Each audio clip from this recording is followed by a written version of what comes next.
আল্লাহর নবীর এক সাহাবী ছিলেন হযরত সাঈদ ইবনে আমির আল জুমাহি। কি বুঝাইতে চাচ্ছি, সাহাবীরা কতটা দুনিয়া বিমুখ ছিলেন। সাহাবী ঈমান কবুল করছেন একটু দেরিতে, হিজরতের বেশ পরে, কিন্তু ঈমান দেরিতে কবুল করলে কি হবে, ঈমান ছিল বড় পাক্কা। কি পাক্কা? কতটা পাক্কা? একটা ছোট্ট উদাহরণ শুনলেই বুঝবেন। হযরত ওমর যখন খলিফা, ওমর নরম না গরম? কেমন গরম? নবী আলাইহিস সালামের সামনে আম্মাজান এবং অন্য নারীরাও ছিলেন বসা, মাসালা মাসাইল আলোচনা হচ্ছে।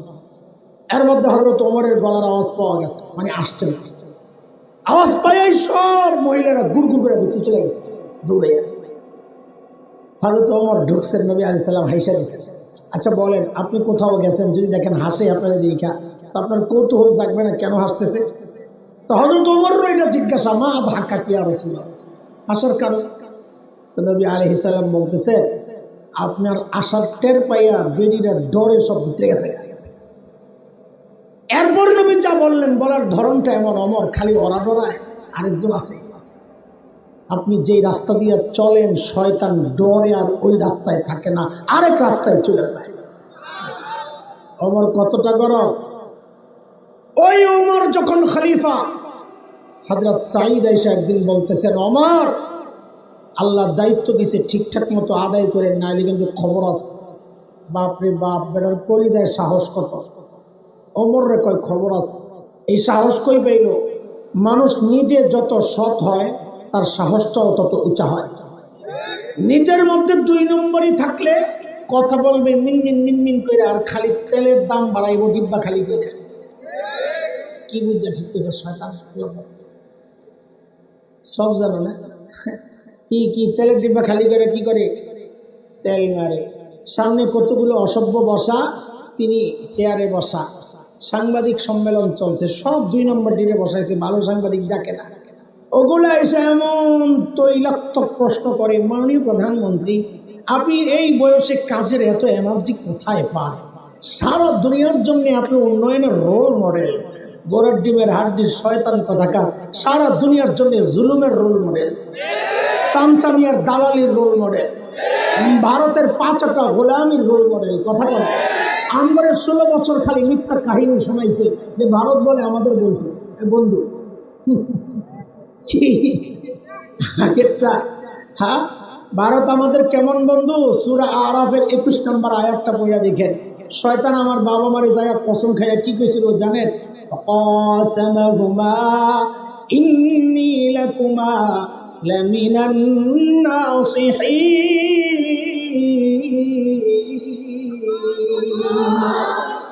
আল্লাহর কসম খায়া কই আমি আপনাকে হিতাকাঙ্ক্ষী, আমার বন্ধু।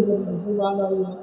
শয়তান যার হিতাকাঙ্ক্ষী হয় তার শত্রু লাগে, ভারত যার বন্ধু হয় তারও শত্রু লাগে। কথা বলে হুদায় আমগরে আপনি বোপাস কথা শোনাইছে, আমগরে চিনি দেয়, আমগরে কি দেয়, পেঁয়াজ দেয়, আলু দেয়, গরু দেয়। সুবহানাল্লাহ। ও তো বন্ধু আমাদের। একটু লেনজায় পারাক করছে, যেই পাইপটা দিয়া যাইতো গা জিনিসপত্র, ওই পাইপটারে মানুষের খুব দিয়া কাটটা লাইছে, এখন শুরু করছে পেজ দেবো না, এটা দেবো না, এটা দেবো না, দিস না।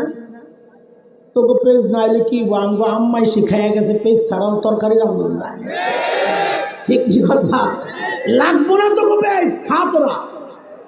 যেই কয়দিন আনা বন্ধ রাখছি, এমন দেখি বস্তা সামনে নিয়ে বয়া বয়া কান। দাদা কি খবর? খবর ভালো যাচ্ছে না দাদা, বাংলাদেশিরা তো পেঁয়াজ দিচ্ছে না দাদা। এখন খাও, সেই খাওয়ানোর কলিজাও নেই, কান জুসের হাড্ডি সব কিপটা, হার কিপটা, বাইরে বাইরে কিপটার কিপটা। উদাহরণ মানুষ এমনি বানাইছে। দুপুর বেলা গেছে ভাইয়ে বোনের বাড়িতে বেড়াইতে, কলিং বেল টিপে টিপে দরজা নক করে, বোন তো কথাও কয় না, দরজাও খোলে না। ভাই বুঝছে কাহিনী কি, জানার কাছে যায় বলে, দিদি আমি কিন্তু খেয়ে আসছি। দিদি ভেতর থেকে বলে, আগে বলবি না?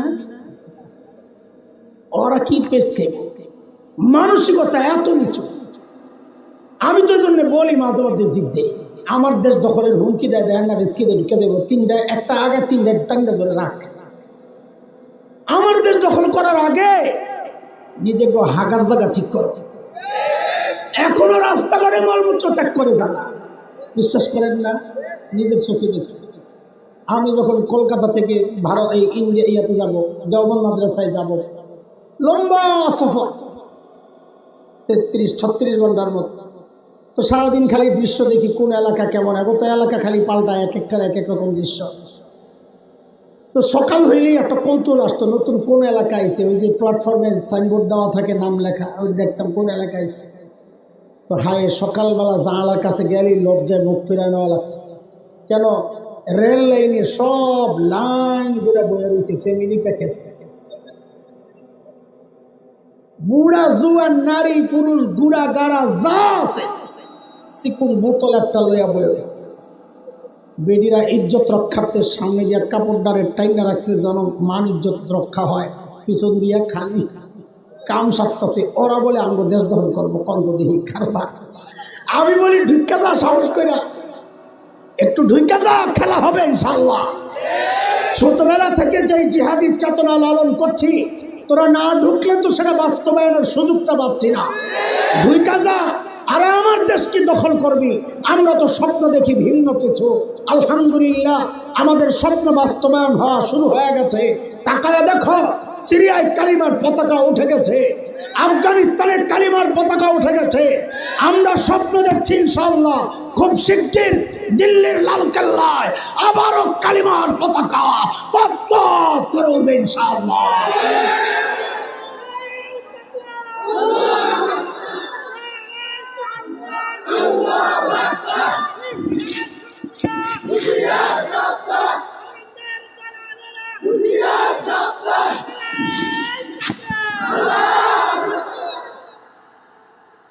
আল্লাহ আল্লাহ আল্লাহ। হযরত ওমর যখন আয়া কয়, ওমর ঠিকঠাক মতো কাম করেন, খবর আছে। আমাদের দেশের নেতারা যদি হইতো এমন, যদি কেউ আয়া কইতো ঠিক মতন কাম করে, খবর আছে, কোন রকম ওরে বিদায় কইরা গোয়েন্দা সংস্থার ডাক দিয়ে কইতো তেল বেড়া গেছে, ওরা আয়না করে ঢুকা, চিকনি কথা। কিন্তু তিনি তো ওমর, তিনি কি ওমর? ওমর তো খুশি হয়ে গেছে, আরে এই লোক তো আমার দরকার, অনেস্ট এমন সৎ আমার দরকার। জোর করে ধরে সিরিয়ার এক শহর ছিল হিমস, হিমসের গভর্নর বানায়া পাঠায়, যাও ভাই দায়িত্ব আদায় কর। হিমসের একটু অর্থনৈতিক মন্দা চলছিল তখন, কিন্তু এলাকা ধনী এলাকা, ব্যবসায়িক এলাকা। হিমস থেকে এক দল আসছে হযরত ওমরের সাথে সাক্ষাৎ করার জন্য, কিছু অভিযোগ নিয়ে, ওই অর্থনৈতিক মন্দা এটার জন্য। হযরত ওমর তাদেরকে বললেন, তোমরা একটা কাজ করো, হিমসের গরিবদের একটা লিস্ট দাও আমারে, আমি বাইতুল মাল রাষ্ট্রীয় কোষাগার থেকে তাদের জন্য কিছু বরাদ্দ দিয়ে দেব। বেটারা সুযোগ পাইয়া লিস্ট একটা করছে লম্বা, নিয়ে হযরত ওমরের কাছে জমা দিয়েছেন। ফুকারা ও হিমস, হিমসের গরিবদের লিস্ট। হযরত ওমর লিস্টটা হাতে নিয়ে অবাক হয়ে তাকায় আছেন। কেন? দেখেন যে লিস্টের শুরুর দিকেই হিমসের গভর্নর সাঈদ ইবনে আমির আল জুমাহির নাম। সাঈদরা ওমর জানতে চাইলেন, আমিরুকুম ফাকিরুকুম, কি ব্যাপার, তোমাদের গভর্নর বুঝি গরিব মানুষ? হিমসের লোকেরা জবাব দিলেন, বালা আমিরুনা আফকারুনা, আমাদের গভর্নর শুধু গরিব না, হিমসের মধ্যে সবচাইতে গরিব। আয় আল্লাহ, এই খবর শুনে হযরত ওমরের হৃদয়টা ঠান্ডা হয়ে গেছে। খুশিতে 1000 স্বর্ণ মুদ্রা প্যাকেট করে দূত মারফত পাঠিয়ে দিয়েছেন, যাও আমার পক্ষ থেকে আমার সাইদকে এটা হাদিয়া দিয়ে আসো। কত? 1000 কি স্বর্ণের মুদ্রা? 1000 বুঝেন কিছু হিসাব? সুবহানাল্লাহ। 1 স্বর্ণ মুদ্রা বাংলাদেশি মানে হিসাবে, যেটা আর কি গ্রামের হিসাবে, হানাফি মাযহাব মতে 3.2 গ্রাম, তার মানে 3.5 পয়সায় 1 ভরি হয় কাছাকাছি। তাহলে 1000 স্বর্ণ মুদ্রা মানে 350 ভরি, 1 লাখ টাকা করে ভরি হইলেও তো 3.5 কোটি টাকা। 1 লাখ তো নাই, বেদিকে কপাল বলছে, অন্তত 1.5 লাখ টাকা। সুবহানাল্লাহ। এই বিশাল অঙ্কের হাদিয়া যখন হযরত সাঈদের কাছে পেশ করা হয়েছে, আরে দুনিয়া বিমুখতা কাকে বলে দেখেন। হযরত সাঈদ প্যাকেটটা খুলি যখন বুঝলেন এই বিশাল অঙ্কের হাদিয়া তার জন্য, তিনি সাথে সাথে প্যাকেটটাকে ছুঁড়ে মেরে চিৎকার দিয়ে বলে উঠলেন, ইন্না লিল্লাহি ওয়া ইন্না ইলাইহি রাজিউন। কি বলছে? হাদিয়া পাইলে ইন্না লিল্লাহ পড়ার কথা না, আলহামদুলিল্লাহ। আপনারা কি পড়তেন জানি না। আমার ইমানের যে অবস্থা, এমন একটা পোটলা যদি পাইতাম ভাই, লাভ দিয়ে ভিতরে যেতাম না। বউরে কইতাম আলহামদুলিল্লাহ পড়ো, আমিও পড়তাম আলহামদুলিল্লাহ, খতম সারি করতাম। বিশ্বাস না হইলে দিয়া দেখেন না। আল্লাহর নবীর সাহাবী কি পড়ছে? এমন ভাবে ইন্না লিল্লাহ পড়ছে, ভেতর থেকে বউ গেছে ডরাইয়া। কিরে, মদিনা থেকে দূত আসছে, না জানি কোন দুঃসংবাদ নিয়ে আসছে, আল্লাহ জানে। সাথে সাথেই জানতে চাইলেন, আকুতিলা উমর ইবনুল খাত্তাব, কি ব্যাপার, এইভাবে ইন্না লিল্লাহ কেন পড়লেন? হযরত ওমর বুঝি শহীদ হয়ে গেছে? হযরত সাঈদ জবাব দেন, না না, ঘটনা তা না, বরং তার চেয়েও মারাত্মক, তার চেয়েও। বিবি আবার জানতে চাইলেন, আকুতিলাল মুসলিমুনা ফি মারিকা, তাইলে কি কোন যুদ্ধে মুসলমান ব্যাপকভাবে শহীদ হয়ে গেল কিনা? এইভাবে ইন্না লিল্লাহ কেন পড়লেন? হযরত সাঈদ জবাব দেন, না না, ঘটনা তাও না, বরং তার চেয়েও মারাত্মক। বউ কয়, তার চেয়েও মারাত্মক ঘটনা কি হবে? আরে না জানি আমার জামাইয়ের কল্লাটা নিতে পারে। আরে বলেন না, আমার তো কলিজা শুকায়া যাচ্ছে, কেন এইভাবে ইন্না লিল্লাহ পড়লেন? আল্লাহ আল্লাহ আল্লাহ। হযরত সাঈদের জবানটা দুস্ত, কিয়ামত পর্যন্ত যদি কেউ জাহেদ হতে চায়, দুনিয়া বিমুখ হতে চায়, সাইনবোর্ড হিসাবে ছোট্ট জবাবটারে সামনে রাখলে তার জন্য কাজ চলা সহজ হয়ে যাবে করা। কেন, তিনি কি বললেন, কেন ইন্না লিল্লাহ পড়ছে? হযরত সাঈদ বলতেছেন, উদখিলাত আলাইয়া দুনিয়া লিতুফসিদা আখিরাতি, আরে আমার ঘরে দুনিয়া ঢুকায় দেওয়া হয়েছে আমার আখিরাতকে বরবাদ করার জন্য। সাথে সাথে বিবিকে বললেন, আমি চাই মদিনার দূত আমার ঘরে থাকতে থাকতে এই 1000 স্বর্ণ মুদ্রা হিমসের গরিবদের মধ্যে বিলায়া দিবা। কি বুঝলেন? শাসকের মধ্যে যদি দিনদারি থাকে, ইমানদারি থাকে, তো নিজের বরাদ্দের টাকাটাও জনগণকে দিয়ে দেয়। আর শাসকের মধ্যে যদি দিনদারি না থাকে, তো জনগণের বরাদ্দের টাকা মাইরা বিদেশ যায় বাড়িবা। ঠিক কিনা বলেন? বউরে যখন কইছে সব দিয়া দাও, বউ তো আর আমাদের বউ না। আচ্ছা, আপনারও বউ ভালো, আমি যে সিপা দিয়ে আইছি, কোন বিপদে পড়ি, আমারটা রুটি দিয়ে আইছি, আর কাছে নাই।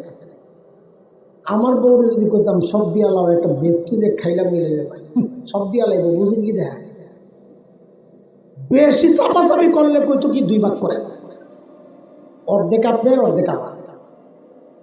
আমারটা থাক, ঘরে কত কাজ আছে, আপনারটা দিয়ে আলাম, অনেক সহজ।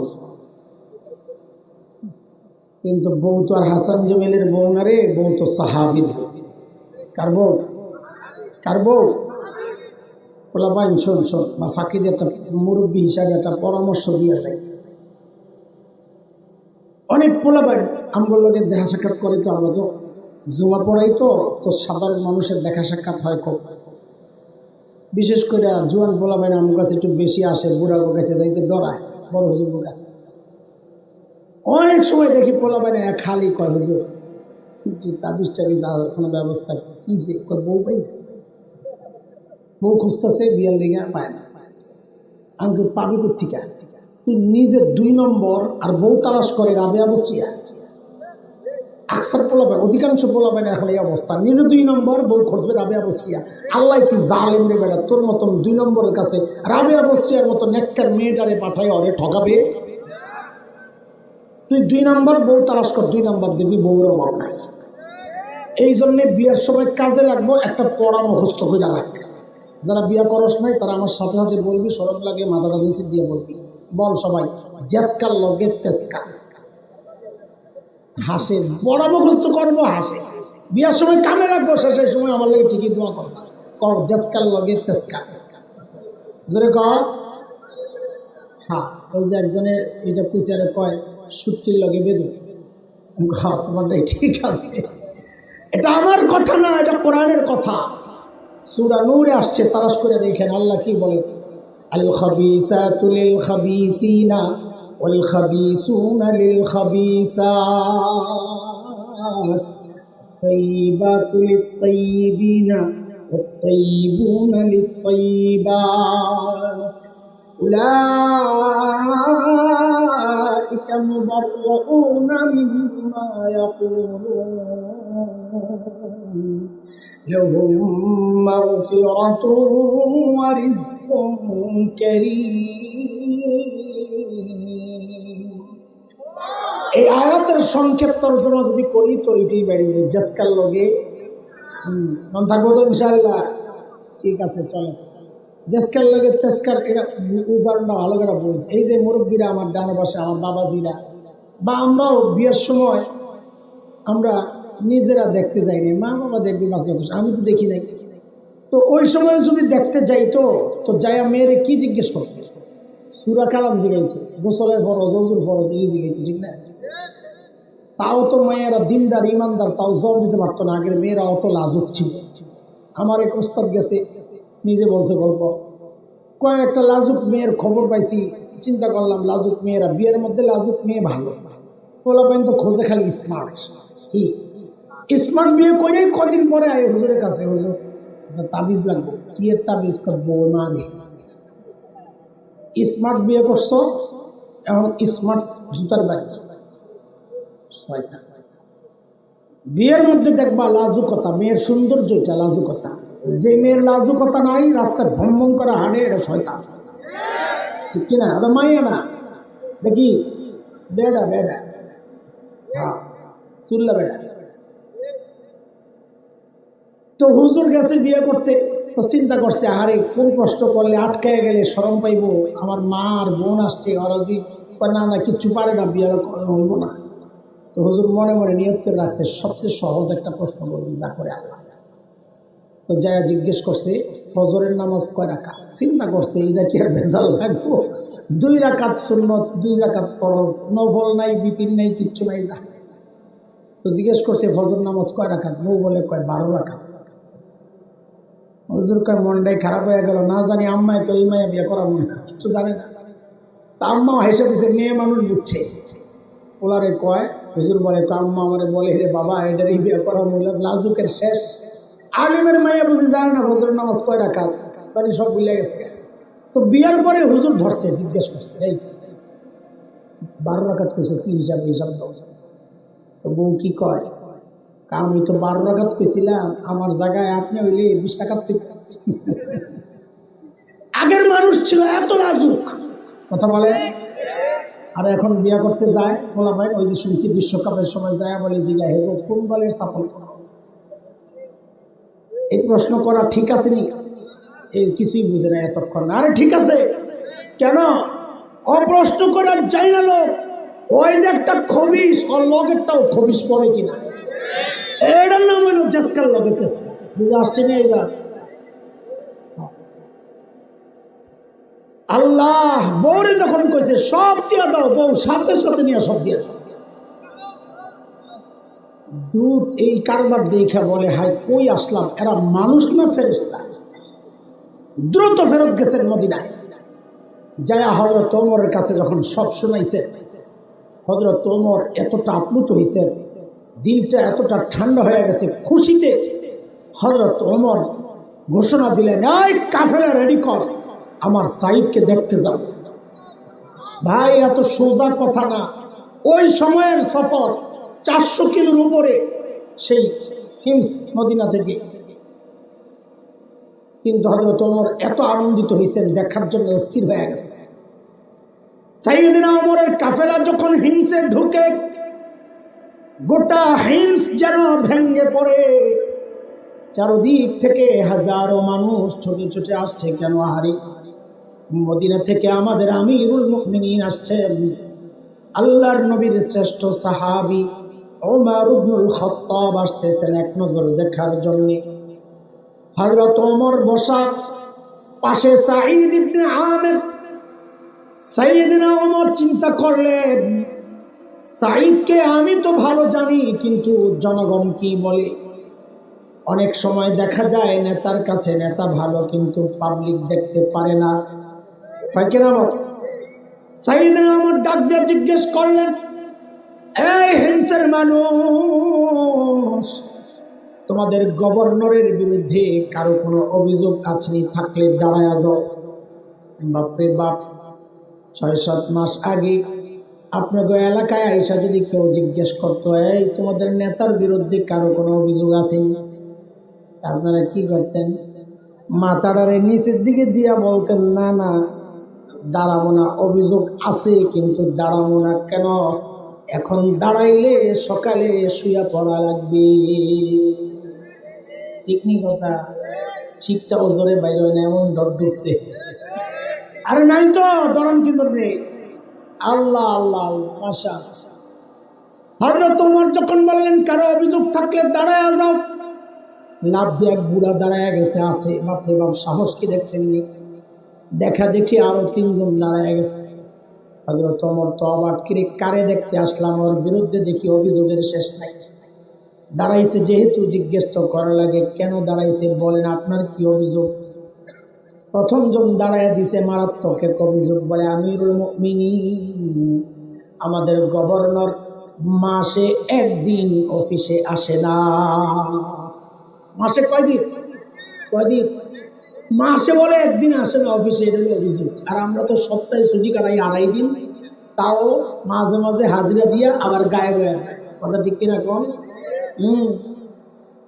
হযরত ওমর তো রাগ হয়ে গেছে, সাই জবাব দাও, কেন তোমাকে মাসে একদিন পায় না জনগণ? কেন?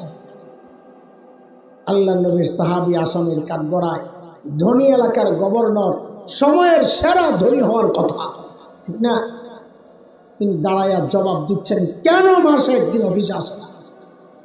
বলে আমিরুল মুমিনিন, আপনি তো জানেন আমি গরিব মানুষ। এই যে আমার গায়ে 2 টুকরা কাপড় দেখছেন, একটা লুঙ্গির মতো করে পরা, আরেকটা চাদরের মতো করে জড়ানো। আমিরুল মুমিনিন, আমার না এই 2 টুকরা কাপড় ছাড়া আর কোনো কাপড় নাই। বলে আরে মাসে অফিসে একদিন কেন আসো না, সেটা না বলবা?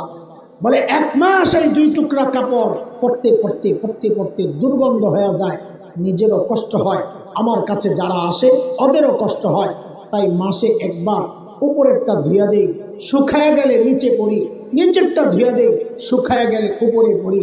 আমিরুল মুমিনিন, এই কাজটা করতে করতে আমার একটু দেরি হয়, বেলা একটু উপরে উঠে যায়, আমি আসি না এই কথা ঠিক না, আসি একটু দেরি হয়। উনি হয়তো সকাল সকাল এসে আমাকে না পেয়ে ভেবেছেন আমি আসি না, না না আমি আসি একটু দেরি। হযরত ওমর তো বুঝছেন অভিযোগের ধরন কি। দ্বিতীয় জন বলেন, আপনার কি সমস্যা? বলেন। আল্লাহ, দ্বিতীয় জনের অভিযোগ তো আরো মারাত্মক। কি বলে? আমিরুল মুমিনিন, আমাদের গভর্নরের দিনে তো পাই, রাতে আর খুঁজে পাই না। কি ডিউটি লইছে ওনারে, রাতেও সময় দেওয়া লাগবে। তারপরে হযরত ওমর রাগ হয়ে গেছেন, সাই জবাব দাও, কেন তোমাকে রাতে পাওয়া যায়? কি করো? আল্লাহর নবীর সাহাবী আসামির কাঠগড়ায় কাচুমাচু হয়ে জবাব দিচ্ছেন, আমিরুল মুমিনিন, এটা তো প্রকাশ করার ব্যাপার ছিল না, একান্ত বিষয় ছিল, কিন্তু এখন প্রশ্নের মুখে পড়ে গেছি, না বলেও তো পারছি না। আমিরুল মুমিনিন, কেন আমাকে রাতে পাওয়া যায় না? কাসামতু হায়াতি বাইনা রাব্বি ওয়া বাইনা ইবাদি। আমিরুল মুমিনিন, জীবনটারে 2টা ভাগ করছি। এক ভাগ রাতটা আমি আমার মালিককে সময় দিই, দিনটা মালিকের বান্দাদেরকে সময় দিই। কোথায় তারা, কোথায় আমরা? মালিককে টাইম দেওয়ার সময় আমাদের হয় না। দুনিয়ার সবাই টাইম পায়, সংসার, পরিবার, নেতা খেতা যা আছে, এমনকি ফেসবুকও আমার হায়াতের টাইম পায়, ইউটিউব পায়, খেলোয়াড় পায়, গায়ক গায়িকা পায়, নায়ক নায়িকা পায়। পায় না কেবল আমার মালিক। মালিককে টাইম দেওয়ার সময় আমাদের হাতে নেই, ব্যস্ত আমরা। এরে জালিম, আমি আর তুমি ছাড়া দুনিয়ার সব মালিককে টাইম দেয়। ওই একটা গাছের দিকে তাকায় দেখো না, কি মনে হয় গাছটা বুঝি এমনি দাঁড়ায় আছে? না না না, ওই গাছটাও দাঁড়ায়া দাঁড়ায়া মালিকের তাসবিহ পড়ে। যে কুকুরটাকে নিকৃষ্ট প্রাণী মনে করে তাড়ায়া দেয়, ওই কুকুরটাও রুকুর হালতে মালিকের তাসবিহ পড়ে। যে পোকামাকড় গুলো রে পায়ে দয়ে মেরে ফেলি, ওই পোকামাকড় গুলো সেজদার হালতে মালিকের তাসবিহ পড়ে। আহারে পড়ি না কেবল আমি আর আপনি, কারণ আমাদের হাতে সময় নাই। সময় বন্ধু একদিন আসবে কসম আল্লাহর, সেদিন শুধু চিৎকার করে করে কানবো আর বলবো ইয়া লাইতানি কদ্দামতু লিহায়াতি। আহারে সময় মতো যদি একটু পুঁজি বানায় আসতাম, তাইলে তো আর আমল নামাটা বাম হাতে লওয়া লাগে না। বলে বাম হাতে তো দেন দেন, আবার সামনে দিয়াও না। বলে হাতটারে ঢুকা কলিজার ছিদ্র করে পেছনে নিয়ে পাত। যে আমল নামা বাম হাতে পেছনে দেওয়া হবে, এখন তো চোখ সামনে, এখন তো দেখাও যায় না। তো আযাবের ফেরেশতারা ঘাটদারে মটকায়া পিছনের দিকে দিয়ে দিবে, দেখ তোর আমল নামা। আমল নামাটা দেখাই একটা চিৎকার দিয়ে বলবে ইয়া লাইতানি লাম উতা কিতাবিয়া। আহারে আমল নামা যদি আমারে না দেওয়া হইতো, ওয়ালাম আদরি মা হিসাবিয়া, আমার হিসাব কি হবে আমি তো জানি না। ইয়া লাইতাহা কানাতিল কাদিয়া, মৃত্যু পর্যন্ত যদি সব শেষ হয়ে যেত। ও দুনিয়ার টাকাওয়ালা, আজকে টাকা দিয়া বিচার পাল্টাও। সেদিন চিৎকার করে করে কাঁদতে হবে আর বলতে হবে মা আগনানি মালিয়া, আমার মাল তো আমারে বাঁচাইতে পারলো না। আজকে ক্ষমতার দাপটে বিচার পাল্টাও। সেদিন চিৎকার করে করে কাঁদতে হবে আর বলতে হবে হালাকান্নি সুলতানিয়া, আমার ক্ষমতাও তো শেষ, আমার এখন কে বাঁচাবে। আওয়াজ আসবে, আওয়াজ, আর চিৎকার চেঁচামেচি বন্ধ কর। যখন কান্না করার দরকার ছিল তখন কান্না করে নাই, তখন হেসেছে, তামাশা খেলাধুলায় মেতেছে। এখন কান্না করার কোনো লাভ নাই। খুযুহু ফাগুল্লু সুম্মাল জাহিম সাল্লু, এগুলারে ধর বেরি পড়া তাই না হেসায়ানি আর জাহান্নামে ফেলাবে। বলে কেমনে ফেলাবে? হারে আল্লাহ বলতেছে সুম্মা ফি সিলসিলাতিন যারউহা ৭০ যিরাআন ফাসলুকু, ৭০ গজ লম্বা শেকল দিয়া পেঁচায়া নিয়ে ফেলাবে। হযরত ইবনে আব্বাস রাদিয়াল্লাহু তাআলা আনহুমা বলেন ৭০ গজ লম্বা শেকল দিয়া কেমনে পেঁচাবে জানোনি? তো ইবনে আব্বাস বলেন শেকলের মাথাটা নাকের ছিদ্র দিয়া ঢুকাইয়া পায়খানার রাস্তা দিয়া বের কইরা টাইনা হেঁচাইয়া পেঁচায়া নিয়ে জাহান্নামে পালাইয়া দেওয়া হবে। এরে বাবা, এই ভয়ঙ্কর গুনাহ থেকে, এই ভয়ঙ্কর বিপদ থেকে যদি বাঁচতে চাই, বাবারে গুনাহ ছাড়া লাগবে, জোয়ান রে গুনাহ ছাড়া লাগবে। এরে বাবা, আপনাদেরকে বলছি, চুল পাইকা সাদা হয়ে গেছে, এখনো গুনাহ ছাড়তে পারেন না। দাড়ি পাইকা সাদা হয়ে গেছে, এখনো গুনাহ ছাড়তে পারেন না। তো জিজ্ঞেস করি ছাড়বেন কবে? হ্যাঁ, কবে ছাড়বেন জিজ্ঞেস করি, আর কত বলেন না। থামেন না, এবার হয়েছে তো থামেন না। হেরে যুবক, তোমার কিন্তু এমনটা ভাবার কোনো কারণ নাই আমারও চুল পাকবে, দাড়ি পাকবে, আল্লাহ আমারে সময় দিবেন কামানোর জন্য। না রে বাপ না, কখন কার ডাক চলে আসে কেউ তো জানে না। কত বাবারে দেখছি সন্তানের লাশ কাঁধে নিয়ে যাইতেছে, আহারে কে জানে এই মজলিসেও এমন কেউ বসা আছেন তার খবর নাই। সে বসে আছে এখানে, কিন্তু তার কাফনের কাপড়টা চলে আসছে দোকানে। কে জানে কালকে খবর পাইতে পারে, আরে বয়ান করে গেল কালকে হাসান জামিল বলে দুনিয়ায় নাই, কখন কার ডাক চলে আসে। যুবক, এর চেয়ে ভালো করে বোঝানোর ক্ষমতা তো আমার নাই রে বাপ। শেষ চেষ্টাটাও আমি কইরা যাইতে পারি, তোরা আমার সামনে আয়, আমার সামনে আয়, তোদের পাওগুলো আমার সামনে মিলা দে। আমি ওই পাওগুলার জড়া ধইরা বৈশা বৈশা সারা রাত কান্না করি। যুবক, তাও তোরা গুনাহ ছেড়ে দে বাবা, গুনাহ ছেড়ে দে, গুনাহ ছেড়ে দে। আর এই গুনাহওয়ালা চোখগুলা নিয়ে, এই গুনাহওয়ালা কান নিয়ে মালিকের সামনে কেমনে দাঁড়াবো? এই গুনাহওয়ালা হাত পাও নিয়ে মালিকের সামনে কেমনে দাঁড়াবো? যখন আমার চোখ, আমার কান, আমার হাত পাও আমার বিরুদ্ধে মালিকের আদালতে সাক্ষী দিবে। আল্লাহ বলেন সূরা হামিম সাজদা 20, 21, 22 নম্বর আয়াত তেলাওয়াত করে দেখেন আল্লাহ কি বলে, হাত্তা ইযা মা জাউহা শাহিদা আলাইহিম সামউহুম ওয়া আবসারুহুম ওয়া জুলুদুহুম বিমা কানু ইয়ামালুন। আল্লাহ বলেন হাত পাও সাক্ষী দিবে। সূরা ইয়াসিনে আসছে, আল ইয়াউমা নাখতিমু আলা আফওয়াহিহিম ওয়া তুকাল্লিমুনা আইদিহিম ওয়া তাশহাদু আরজুলুহুম বিমা কানু ইয়াকসিবুন। হাত কথা বলবে, পা কথা বলবে, বাঁচার তো কোনো উপায় নেই। বাঁচার উপায় একটাই, গুনাহ ছাড়ে, গুনাহ ছাড়ে। শুরুতে বলেছি আপনাদের মধ্যে হতাশা তৈরির জন্য কথাগুলো বলছি না, সতর্ক হওয়ার জন্য। হতাশ হওয়ার কিচ্ছু নাই, কিচ্ছু নাই। কেন? আমাদের একজন বড় আপনজন, এক গফফার মালিক আছে। কে আছে? কে কে? না না, গফফার বলেন কে? বলে গফফার চিনেন? চিনি তো। কি চিনেন? হায় আল্লাহু আকবার, আল্লাহু আকবার। আরে বলেন না চিৎকার করে আল্লাহু আকবার। আর একটু জোরে বলেন না আল্লাহু আকবার। আরে গফফার চিনেন? গফফার দুনিয়ার সবাই অপরাধী খুঁজে শাস্তি দেওয়ার জন্য। সন্তানও যদি অপরাধ করে মা খোঁজেন, বাবা খোঁজেন শাস্তি দেওয়ার জন্য। গফফার ওই মালিকের নাম যিনি অপরাধী খুঁজেন মাফ করার জন্য। প্রতি রাতে শেষ রাতে আইসাই ডাকতে থাকেন, আলামিন মুস্তাগফিরিন ফাগফির আলাহ। এই কে কে গুনাহ করছো, আসো আসো, আমি আল্লাহ আসছি, আমি গফফার আসছি তোমারে মাফ করার জন্য। তুমি একবার মাফ চাও, আমি মাফ করে দিব। বলে আল্লাহ মাফ করবেন কত? তো জবাব আসতেছে, বান্দারে তুই গুনাহ করছো যত। আল্লাহু আকবার। বলে মাফ করবেন কত? বলে গুনাহ করছো যত। বলে কত? বলে যত। বলে কত? বলে কত? শোন শোন শোন, তোর গুনার পরিমাণ যদি দুনিয়াটা ভইরা ভরতে ভরতে ভরতে ভরতে আসমানে যায় লাগে রে বান্দা, লা উবালি, আমার কোনো পরোয়া নাই। তুই মাফ চাইলে সাথে সাথে আমি তোর জিন্দেগির সব গুনাহ মাফ করে দিব। এমন মালিক থাকতে পেরেশান হওয়ার কিচ্ছু নাই, নিরাশ হওয়ার কিচ্ছু নাই।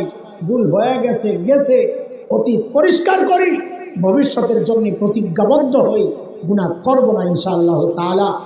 ওই যে শুরুতে যে আয়াত পড়েছিলাম সূরা হাশরের 18 নম্বর আয়াত, আল্লাহ বলেন আল্লাহকে ভয় করো।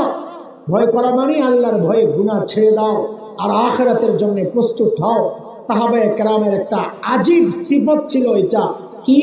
আমরা সেই সিফত সাহাবীদের সেই গুণটা আমরা নিজেরা প্রতিজ্ঞা করি, সেই গুণের সাথে যেন আমরাও গুণান্বিত হই। বলি আমরা ইনশাআল্লাহ, নেক আমল যত ছোট হোক, বলেন বলেন বলেন বলেন, মুখস্থ আজকের এই সার পুরা বয়ানের সার কথা বলি, একটা প্রতিজ্ঞার মাধ্যমে শেষ করি। বলেন নেক আমল যত ছোট হোক ছাড়বো না, গুনাহ যত ছোট হোক করব না। বলেন ইনশাআল্লাহ, ইনশাআল্লাহ। তাইলে ওই আয়াতে আল্লাহ যে হুকুম করছেন দুইটা, আখিরাতের জন্য প্রস্তুত হও আর গুনাহ ছেড়ে দাও, ওই আল্লাহর এই হুকুম মানা হয়ে যাবে। আল্লাহ বলেন ইয়া আইয়ুহাল্লাযীনা আমানু তাকুল্লাহ নাফসুম মা কদ্দামাত লিগাদ ওয়াত্তাকুল্লাহ ইন্নাল্লাহা খাবীরুম বিমা তা'মালুন।